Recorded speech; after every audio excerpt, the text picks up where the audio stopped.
ભૂલી ભાગવત ભગવાન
मेरा ब्रह्मानंद को भरोसा तेरा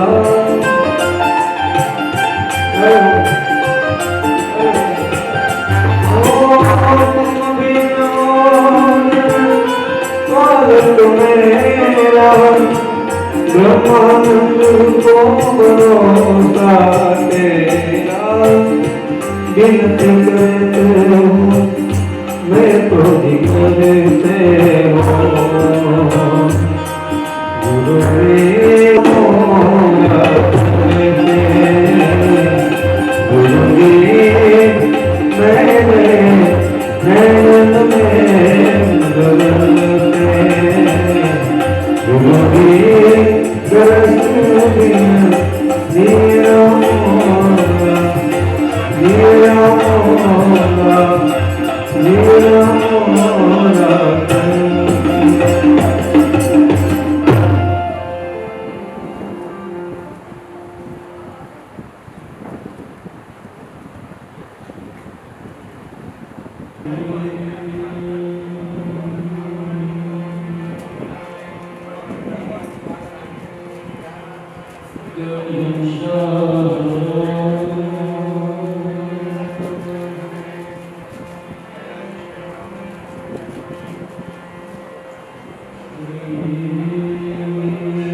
Bye.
दामोदर दया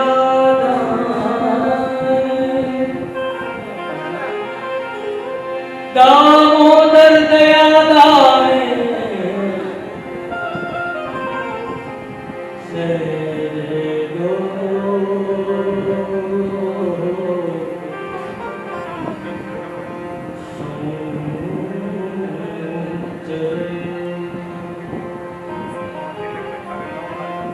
गुरु भागवत भगवान की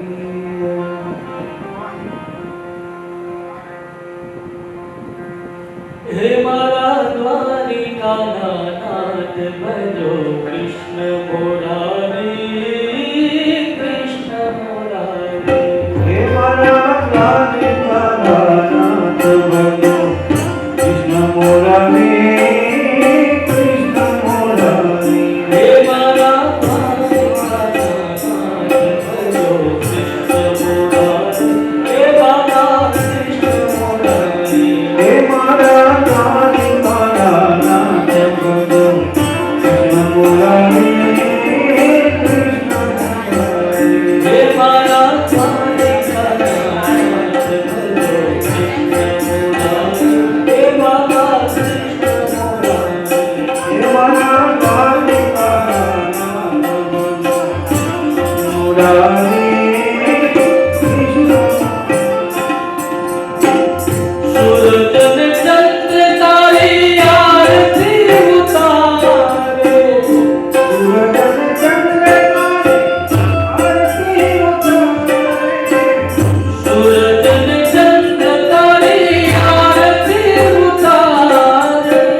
ભવ ભયદારુનો હરણ ભવ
દ્વારકાધીશ ભાગવત ભગવાન ઉમાપતિ મહાદેવ શ્રીલંકા વિજય હનુમાનજી મહારાજ अपने अपने माता पिता की सदगुरु भगवान की विद्यावासन महारानी जड़पिया दादानी सती महारानी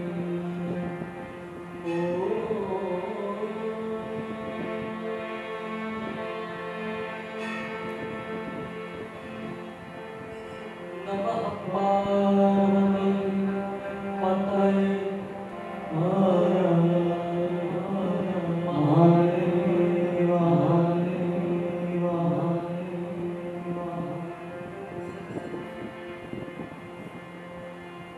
परम कृपाळु परमात्मानी असीम कृपा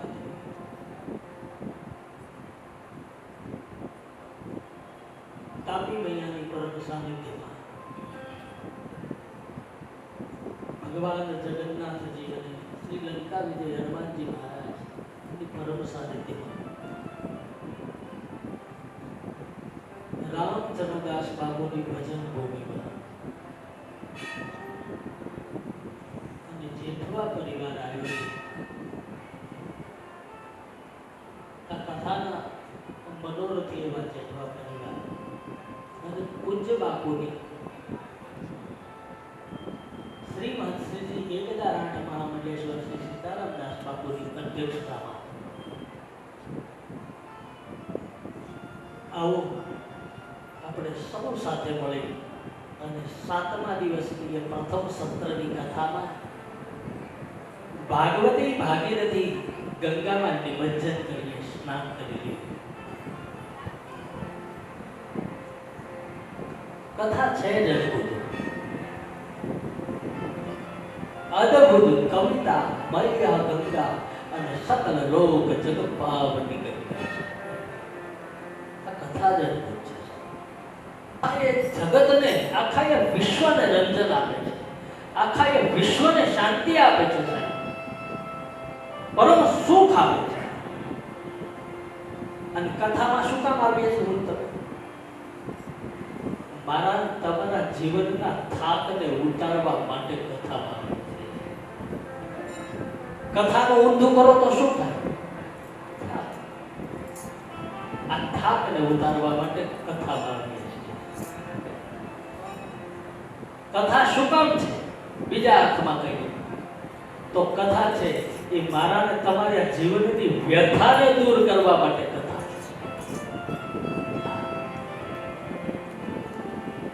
છે. એ ઘરમાં રહેલા ડંડલો, પીલો, સોફા, એસી, પંખા જે સુખ નથી આપતું, એ કથાની એક ક્ષણ મને તમને સુખ આપે છે.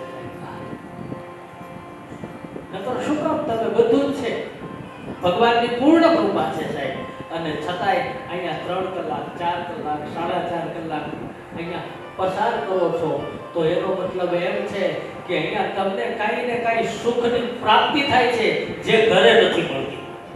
એટલે તો હું તમે અહીંયા આવીએ છીએ ને સાહેબ. પણ ગઈકાલે કહ્યું એમ આખરે તો સંસારી જીવ છીએ, હું તમે પામર જીવ છીએ. મહારાજ કે કથા ચાલુ કરે, કઈક ધૂન કીર્તન કરે, મંગલાચરણ કરે, બંધારણ બાંધે, પછી રાશો નિરાતે. હું ઉતાવળ છે. જેને કથાની તાલાવેલી છે અને અમારે 3-4 શ્રોતાઓ તો એવા છે, આના પહેલા મને અનુભવ છે, હું આવું પહેલા આવી જાય છે. કારણ કે એને કથાની તાલાવેલી છે, એને કથાનો રસ છે, એને એ કથામૃતની પ્યાસ છે. પણ જ્યારે આવે ત્યારે કથા ગમે ત્યારે ગમે તે પરિસ્થિતિમાં ફળ આપે અને આપે. એટલે એટલે માણસે પકડી લીધું, તો પછી છેલ્લે જાવ એમાં હું ખોટું? ફળ તો મળવાનું જ છે, અને ઈ ન સંભળાય. કથા મંડપમાં હાજરી આપો કોઈ ફળ છે, ન અપાય તો પ્રસાદ તો છે. પ્રસાદ દે સર્વ દુઃખાના હાનિ રસરૂપ જાય તે, કારણ કે ઈ તે તમને ફળ આપે છે. કાંઈ વાંધો નહીં, ભગવાન કે ગમે એમ પણ તું આવ, એક વખત આવી જાય. પણ ભાઈ માણસ જેવો બંધાય નહીં, કે પકડાય નહીં. અને જો કઈ ખારું કર્યું હોય તો કે ઈ તો હું હતો એટલે, અને ખરાબ થયું હોય તો કે હું તો પહેલા જ કહેતો તો આ કરાય જ નહીં. આવડું મોટું દિવ્ય અને ભવ્ય ભગીરથ જેઠવા પરિવાર આયોજિત અહીંયા કથા કરવામાં આવી છે. તો જો સારું થાય તો વાંધો જ નથી, એ તો ઈશ્વર કૃપા. પણ જરાક કઈક 19-20 થયું, આયોજનની અંદર કઈક નાની એવી ઉણપ રહી ગઈ, ક્ષતિ રહી ગઈ, તો એ જે સમાજ ઈ સ્નેહીજનો એમ કે હું તો પહેલા પ્રફુલભાઈ ના પાડતો હતો આ ધંધો ન કરાય. અને જો સારું થયું, 100% સફળતા મળી, તો ઈનો એ પરિવાર પાછો એવું બોલશે કે આ તો ભગવાનનું કાર્ય, આમાં વિઘ્ન આવે જ નહીં. લોકો બોલવાના, લોકોનો સહજ સ્વભાવ છે. પણ જેના જે ભાગ્યમાં છે તે અને તે એને મળશે અને મળશે. પણ એક ગંગાનું ઝરણું સાહેબ આપણા લંકા વિજયમાં આવ્યું હોય સુરત શહેર, તો હરિદ્વાર ન જઈ શકાય, નર્મદા ન જઈ શકાય, ત્રિવેણીના ઘાટ ઉપર ન જઈ શકાય, પણ અહીંયા કાંઠે બેઠા છીએ ત્યારે તો લાભ લ્યો.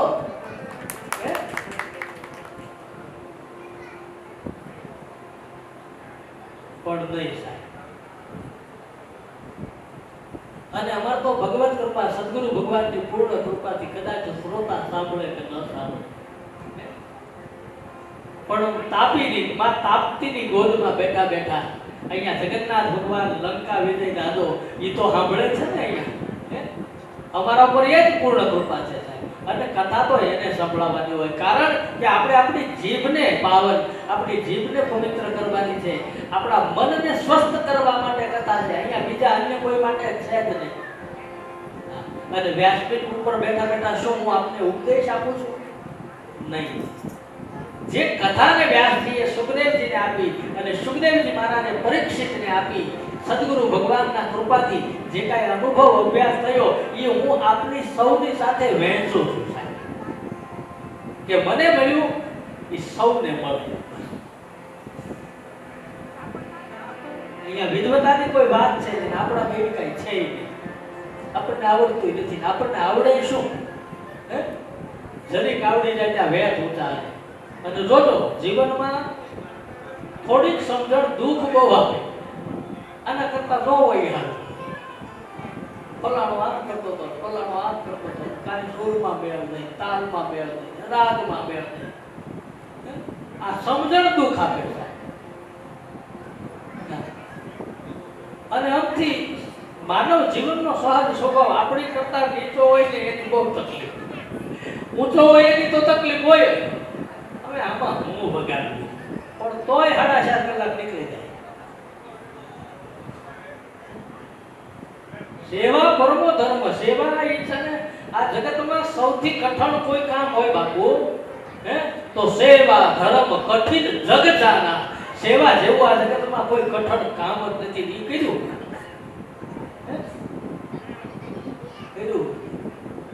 ન અંતરી આનંદ ન હોય. અને ભાઈ જીગર જોવે, જીગર જેવા તેવાનું કામ નથી. હરિનો માર્ગ છે શુરાનો, આમાં નહીં કાયરનું કામ. માટે મારા અને તમારા જીવનની વ્યથાને દૂર કરવા માટે કથા છે, મારા અને તમારા જીવનના થાકને ઉતારવા માટે કથા છે. માટે આવો શ્રીમદ ભાગવતજીમાં પ્રવેશ કરીએ. ગઈકાલે આપણે જોયું કે ભગવાન કૃષ્ણ મથુરાની જેલમાં જન્મ્યા અને વસુદેવજી ટોપલામાં લઈ અને ગોકુળમાં આવ્યા. ગોકુળમાં નંદના દેહમાં આવી અને દાસીઓએ સમાચાર આપ્યા કે યશોદાએ એક દીકરાને જન્મ આપ્યો, રોહિણીએ એક પુત્રને જન્મ આપ્યો, પણ એવો આનંદ છવાયો નંદ ઘેર આનંદ ભયો અને જય કનૈયાલાલ.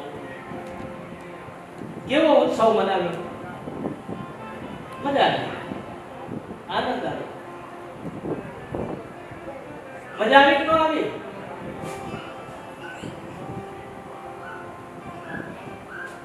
મજા આવે. પણ ઉત્સવમાં જે મને તમને આનંદ આવે છે, ધૂન કીર્તન રાસ ગરબામાં મને તમને જે મજા આવે છે, એટલી જ મજા પાછી કથામાં આવવી જોઈએ.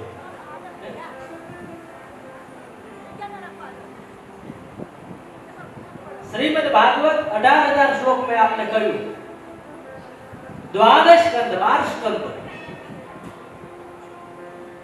7 દિવસમાં ક્યારેય પૂરું ન થાય, પણ વ્યાસ સમાસ સ્વમતી અનુરૂપ થોડુંક લંબાવી, થોડુંક ટૂંકાવીને, થોડુંક સ્પર્શ કરીને, થોડુંક ન્યાય આપીને પણ ગમે શું લોકોને, કે જેને જેવું ગમે ને એવું પીરસવું પડે, જેને જેનું ગમવું હોય એવું આપવું પડે. એટલે તમને બધાયને અલગ પ્રકારનું ગમતું હોય અને અહીંયાથી બધાયને ન્યાય મળે એવું પીરસવું પડતું હોય છે. કારણ કે એટલે જ વક્તાને ઉપર બેસાડે કે શ્રોતાઓના મનને પારખી શકે, કોને કેવું ગમ્યું, કોને વીર રસની વાત, કોઈને કરુણ રસની વાત, કોઈને શૌર્ય રસની વાત, કોઈને હાસ્ય જ ગમતું હોય, કોઈને કથા જ ગમતી હોય, કોઈને ધૂન કીર્તન ભજન જ ગમતા હોય. તો અહીંયા તો બધાને ન્યાય મળે એ રીતે, પણ ખાસ કરીને વધારેમાં વધારે એમાં આપણા સૌરાષ્ટ્ર ગુજરાતમાં ખાલી કથા કરો જ ન હાલે, પણ જો થોડું કીર્તન થઈ જાય, થોડોક એકાદો રાસ થઈ જાય તો જ મજા આવે. નકર કે આ કથા કરતા કઈ આવડતું નથી. હે? અને આજ નંદના નેહડામાં ઉત્સવ છે. વાવાયાને વાદળવો મટ્યા, વાવાયાને વાદળવો મટ્યા, વાવાયાને વાદળવો મટ્યા, વાવાયાને વાદળવો મટ્યા, ગોકુળમાં સૌખ્યા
મોરવા, આવો સુધીએ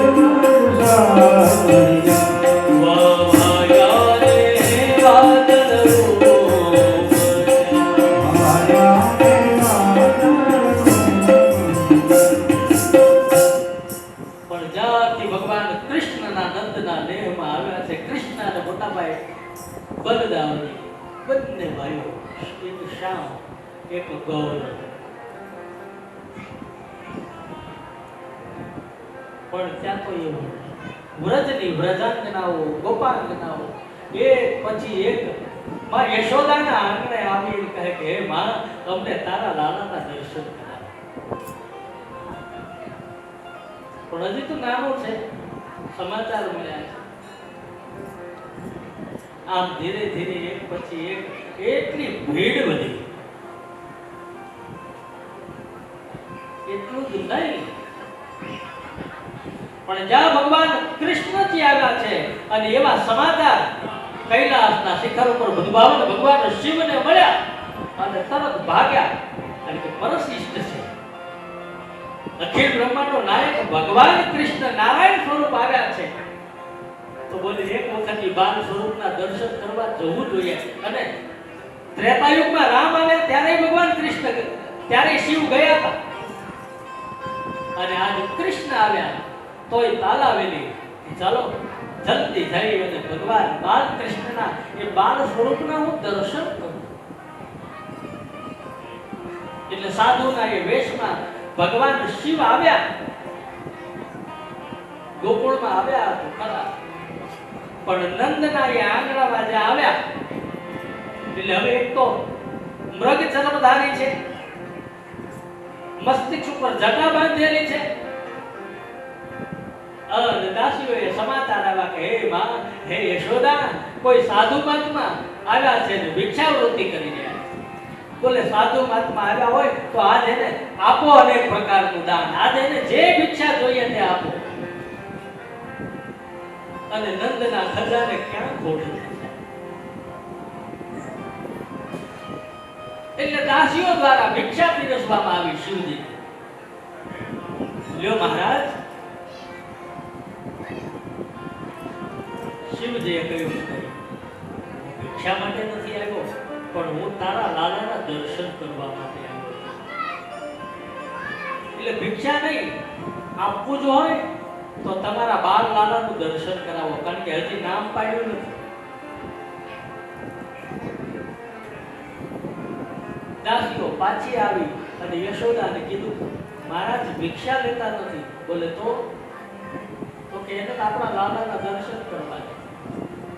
એટલે માએ અટારીમાંથી એક બારીમાંથી ઝરૂખામાંથી જોયું કે મહારાજ છે કોણ. જોયું તો મૃગ ચર્મ વીંટાળેલું, મસ્તિષ્ક ઉપર જટા બાંધેલી.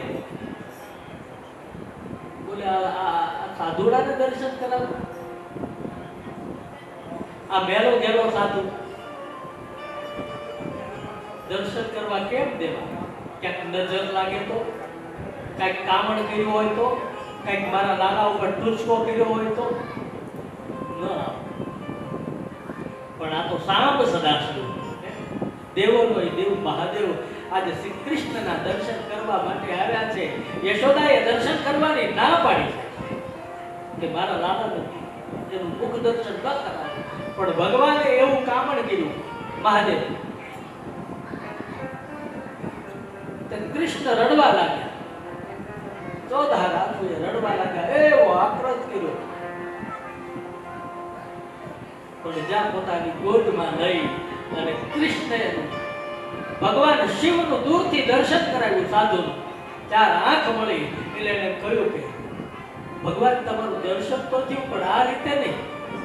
તમને નજીકથી દર્શન કરવું અને હે પ્રભુ એક વખત તમે મારી ગોદમાં આવો, આમ દર્શન કરવું. એટલે મનોમન કૃષ્ણ જાણે એમ કહેતા હોય ધીરજ રાખો, આટલું થયું, હજી વધારે પણ થશે. ધીરજ તો રાખો, ધીરજના બોલ મીઠા આટલે કાલ મળે મળે મળે. ધીરજ જોવે બાપ. હા, લાલો રડતા બંધ થતો નથી. કોઈએ કામણ કર્યું છે, કોઈની નજર લાગી છે. અને આપણું મારા ને તમારા જીવનમાં લગભગ બધું આવું છે. આપણા લૌકિક વ્યવહારમાં આપણા દીકરા દીકરીઓ નાના હોય, બહુ રડતા હોય તો આપણે શું કહીએ, ફલાણા આવ્યા હતા ને એની નજર લાગી છે, એની નજર બહુ ભારે હોય. આવું આપણા વૃદ્ધ માતા લોકો કહેતા, ઓલાને રડવા જ નહીં દેતા, પછી નજર ઉતારે પાછા. આમ પોતાના ગુરુ મહારાજને બોલાવીને કીધું કે લાલો કેમ બહુ રડે છે, શું થયું છે? એટલે આખું એ ઘટનાનું વર્ણન થયું. બાર એક મહાત્માજી આવ્યા છે, મૃગચર્મ, મસ્તક ઉપર જટા. એને કઈ કર્યું તો નહીં હોય ને. ગુરુદેવે આંખ બંધ કરી જોયું તો એ કોઈ સામાન્ય સાધુ પુરુષ નહોતા. એ સાક્ષાત ભગવાન શંકર હતા. પ્રસન્ન થયા, રાજી થયા. કીધું કે માં, એ તો બહુ વિદ્વાન છે, સિદ્ધ સાધુ છે. એક વખત તારા લાલાનું એને દર્શન કરાવી દે, તારા લાલા ઉપરથી બધી જ મુશ્કેલીઓ હરી લેશે. આમ ભગવાન શંકરને, આમ ભગવાન મહાદેવને અંદર પ્રવેશ મળ્યો. અને જ્યાં અંદર પ્રવેશ મળ્યો એટલે કીધું માં, તારા લાલાને મારી ગોદમાં આપ, તારા લાલાને મારા ખોળામાં આપ. દાસીઓએ કીધું આપો માં, કાંઈ વાંધો નહીં, આમ. ધીરે ધીરે બાલકૃષ્ણજી ભગવાન શિવના હાથમાં આવે. પણ ત્યાં તો જાણે હમણાં સમાધિ લાગવાની હોય, કારણ કે પરસ્પર શિવ અને કૃષ્ણનું મિલન થયું, પરસ્પર ઈષ્ટદેવનું મિલન થયું. ધ્યાન લાગી ગયું. જપો સીતા સીતા સીતા સીતારામ ગાઈએ, સીતા સીતા સીતા સીતારામ ગાઈએ. જપો રાધે રાધે રાધે રાધે રામ ગાઈએ, રાધે રાધે રાધે રાધે રામ ગાઈએ. સીતારામ ગાઈએ, રામ ગાઈએ, રાધે શ્યામ ગાઈએ, રાધે શ્યામ ગાઈએ. સીતારામ ગાઈએ, રામ ગાઈએ, રાધે શ્યામ ગાઈએ, રાધે શ્યામ ગાઈએ. જપો સીતા સીતા સીતા સીતારામ ગાઈએ, સીતા સીતા સીતા સીતારામ ગાઈએ. જપો રાધે રાધે રાધે રાધે શ્યામ ગાઈએ, સીતારામ ગાઈએ, સીતારામ ગાઈએ, રાધે શ્યામ ગાઈએ,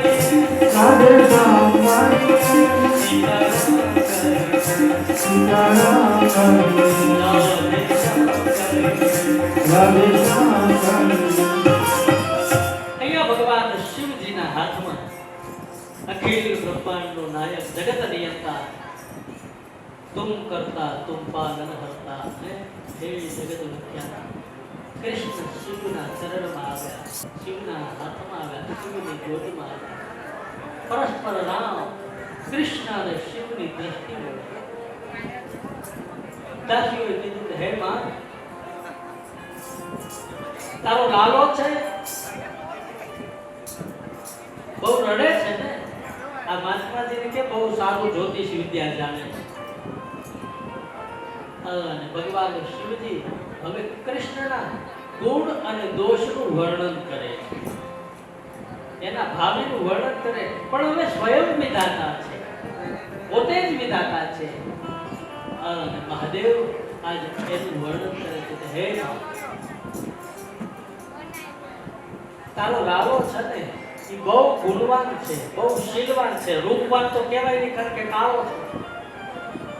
પણ કાળો છે છતાંય કામણગારો છે. ભણવામાં બહુ હોશિયાર થશે, પૂરા વિશ્વમાં એનું બહુ મોટું નામ થશે.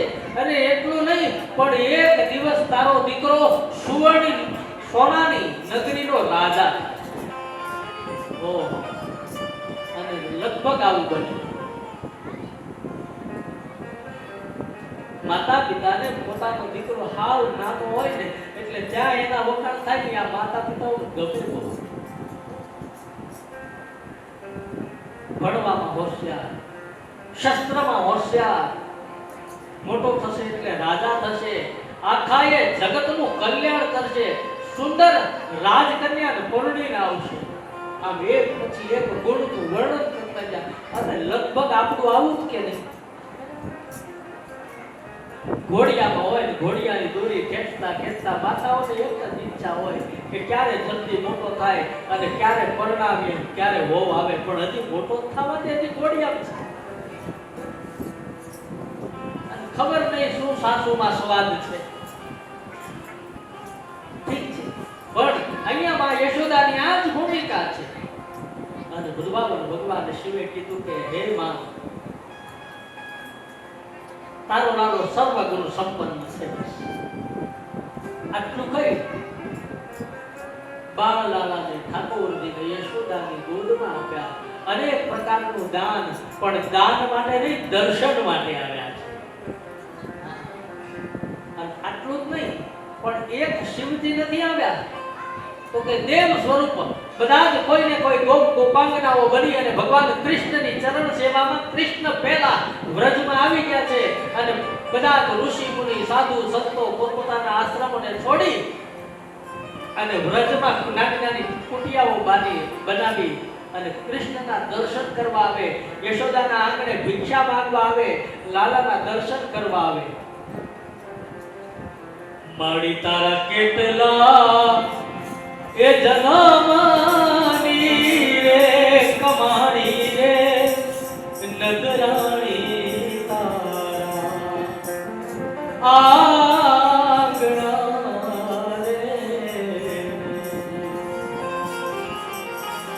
રે જીને ભરવા છે જોને તારા ઘરના પાણી રે નગરાણી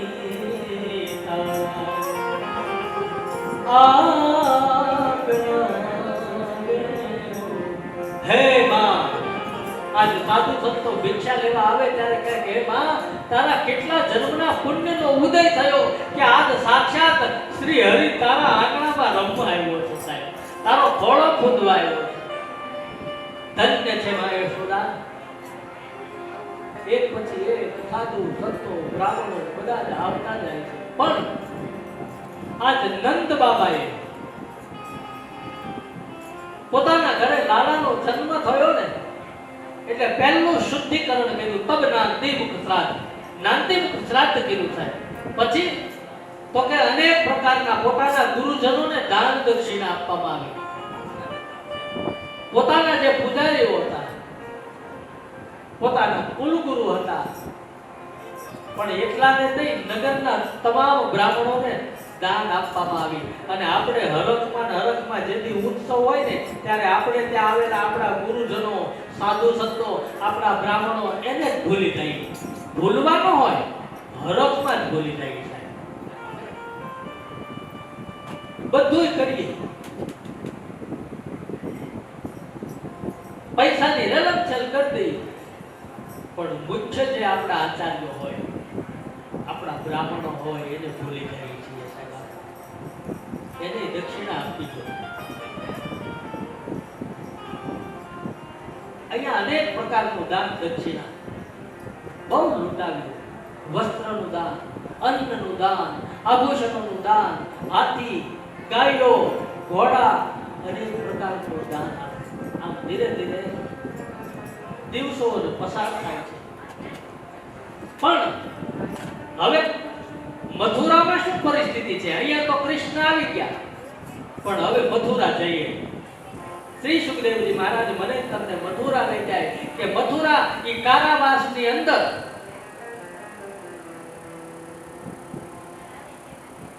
એક જ કે જ્યારે ભગવાન કૃષ્ણ એ કાળ કોટડીમાં આવ્યા, એ જેલમાં જન્મ્યા અને જન્મતાની સાથે ક્યાં તો તે મથુરા નંદના નેહમાં મૂકી આવ્યા.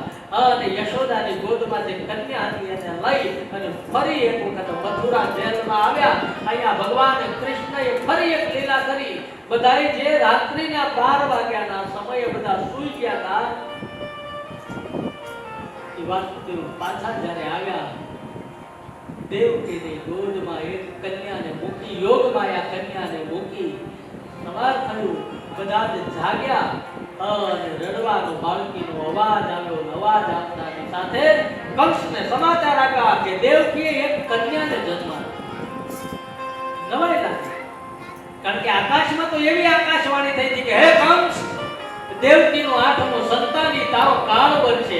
અને અહીંયા સંતાન નહીં, દીકરો નહીં, દીકરી જન્મી છે.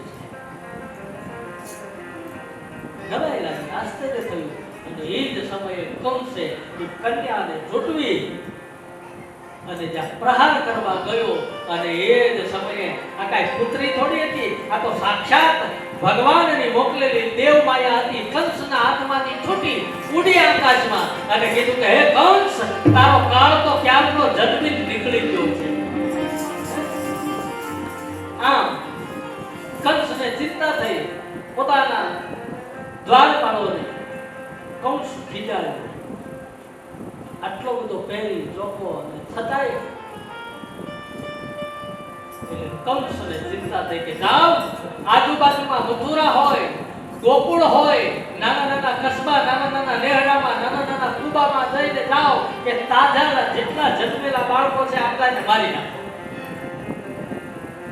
પૂતનાને મોકલી, પૂતનાને કીધું જાઓ. એટલે પૂતના સુંદરીનું રૂપ લઈ અને કરી છે મથુરામાં તપાસ કરી કયા કયા ઘરમાં કેટલા કેટલા તાજા બાળકો જન્મ્યા છે. એમાં ખબર પડી કે નંદના નેહડાની અંદર યશોદાએ અને રોહિણીએ એક એક દીકરાને જન્મ આપ્યો છે. આમ સુંદરીનું રૂપ લઈ અને યશોદાના આંગણામાં પ્રવેશ કર્યો, ઓસરીમાં પ્રવેશ કર્યો. પણ ત્યાં તો પોતાના રૂમની અંદર બાલકૃષ્ણ પડી રહ્યા છે, સૂઈ રહ્યા છે, રમી રહ્યા છે. પણ એવું સૌંદર્ય, એવું રૂપવાન, એવો સુંદર મજાનો શણગાર કરી અને પૂતના આવી છે કે એ રૂપને જોઈ અને યશોદા અંજાઈ ગયા છે. યશોદાને થયું, ઓહો, આટલું સુંદર રૂપ. પૂતનાને કઈ કહી ન શક્યા. પૂતનાએ બાલ કૃષ્ણને પોતાના હાથમાં લીધા. યશોદા અને રોહિણી એના રૂપને જોઈને અંજાઈ ગઈ. એટલે એની એક જ ઈચ્છા, કંસની આજ્ઞા પ્રમાણે કે જેટલા તાજા જન્મેલા બાળકો છે એને મારી નાખો. પણ જ્યાં પૂતના કૃષ્ણને લેવા ગયા ત્યાં કૃષ્ણએ આંખ બંધ કરી દીધી. સંતોનો મત તો એવો છે કે ભાઈ આંખ બંધ કેમ કરી? કારણ કે આ તો સુંદરીનું રૂપ લઈને આવી હતી, તો એનો ભય હોય નહીં. પણ છતાંય ભગવાન કૃષ્ણ જાણતા હતા કે આ સુંદરી નથી, આ રાક્ષસી છે. કારણ હજી આને મારવી છે, પણ પહેલા અબળાનો વધ કેમ કરવો, એક સ્ત્રીની હત્યા કેમ કરવી? એટલે ભગવાન કૃષ્ણએ પોતાની આંખ બંધ કરી દીધી અને કદાચ ખુલ્લી રાખે અને કૃષ્ણ અને પૂતનાની ચાર આંખ મળે અને બ્રહ્મનું જેને દર્શન થઈ જાય પછી એને કુભાવ જાગે નહીં થાય. અને કદાચ કૃષ્ણનું દર્શન કરતા એ પૂતનાનો ભાવ બદલી જાય તો અહીંયા મારવા આવી છે. એટલે ભગવાન કૃષ્ણએ આંખ બંધ કરી.